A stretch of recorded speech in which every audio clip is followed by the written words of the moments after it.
Sex సమయంలో మరణించిన 7 ప్రముఖ వ్యక్తులు. ఒకరు పోప్ జాన్ 12 బ్రహ్మచారికి వ్యతిరేకం. పోప్లు సెక్స్ చేయకూడదని అందరికీ తెలుసు, కాని జాన్ ఆ మెమోని మిస్టయ్యాడని తెలుస్తోంది. 963లో రోమ్ సైనాడ్ అతనిపై వివిధ నేరాలు మోపింది. జాన్ 12 పాపల్ ప్యాలెస్ను వేశ్యల గృహంగా మార్చాడు. అతని 2 వేర్వేరు వితంతువులతో వ్యభిచారం చేశాడు. అతను తన తండ్రి ఉంపుడుగత్తె మరియు అతని సొంత మేనకోడలితో వ్యభిచారం చేశాడు. 1 సంవత్సరం తర్వాత జాన్ సెక్స్ చేస్తున్నప్పుడు మరణించాడు. ఆ మహిళ భర్త జాన్ను కిటికీలోంచి బయటకు విసిరేశాడని ఆరోపించారు. 2 నెల్సన్ రాక్ఫెల్లర్. మరణానికి కారణం దాచబడింది. రాక్ఫెల్లర్ జెరాల్డ్ ఫోర్డ్కు వైస్ ప్రెసిడెంట్గా పనిచేశాడు. 2 సంవత్సరాల తర్వాత 1979లో అతను గుండెపోటుతో మరణించాడు.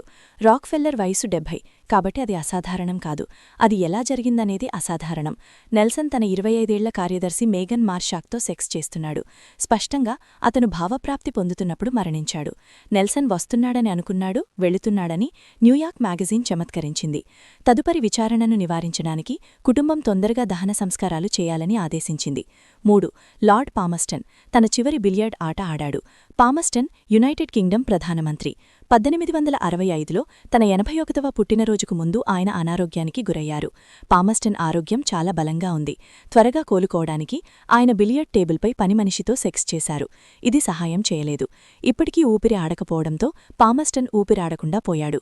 కొద్దిసేపటికే ఆయన తన వైద్యుడి సమక్షంలో మరణించారు. 4 ఫెలిక్స్ పౌర్ను తన ఉంపుడుగత్తె చంపింది. ఫ్రెంచ్ అధ్యక్షుడు 1899లో తన కార్యాలయంలో మరణించాడు. అతని శరీరం ప్యాంటు కిందపడి కనిపించింది. పుకార్లు వెంటనే వ్యాపించడం ప్రారంభించాయి. స్పష్టంగా ఫౌర్ ఒక ఉంపుడుగత్తెతో ఓరల్ సెక్స్ చేస్తున్నప్పుడు మరణించాడు. అయితే ఆ మహిళ పేరు తెలియదు. మార్గరెట్ స్టెయిన్హిల్ను తర్వాత గుర్తించారు. ప్రసిద్ధ సొసైటీ మహిళ హత్య కేసులో విచారణ ఎదుర్కొంది. కాని ఫౌర్ను చంపినట్లు ఆమెపై అభియోగం మోపబడలేదు. బాధితులు ఆమె భర్త మరియు తల్లి. మరొకరు ఒప్పుకోవడంతో స్టెయిన్హిల్ నిర్దోషిగా విడుదలయ్యాడు. అతను ఆమె కొత్త ప్రేమికుడిగా మారిపోయాడు మరియు అదేవిధంగా నిర్దోషిగా ప్రకటించబడ్డాడు. 5 సర్ బిల్లీ స్నెడన్ తన కొడుకు మాజీని దొంగిలించాడు. స్నెడన్ ఆస్ట్రేలియా లిబరల్ పార్టీ నాయకుడు. 1987లో ఒక మోటల్ మేనేజర్ అతను ఒక గదిలో చనిపోయి ఉన్నట్లు కనుగొన్నాడు. స్నెడన్ నగ్నంగా ఉన్నాడు మరియు ఇప్పటికీ కండోమ్ ధరించి ఉన్నాడు. అతని భాగస్వామి ఎవరూ ఒక రహస్యం. 19 సంవత్సరాల తర్వాత స్నెడన్ కుమారుడు డ్రూ నిజం వెల్లడించాడు. డ్రూ మాజీ ప్రియురాలు వెండితో ప్రేమలో ఉండగా అతని తండ్రి మరణించాడు.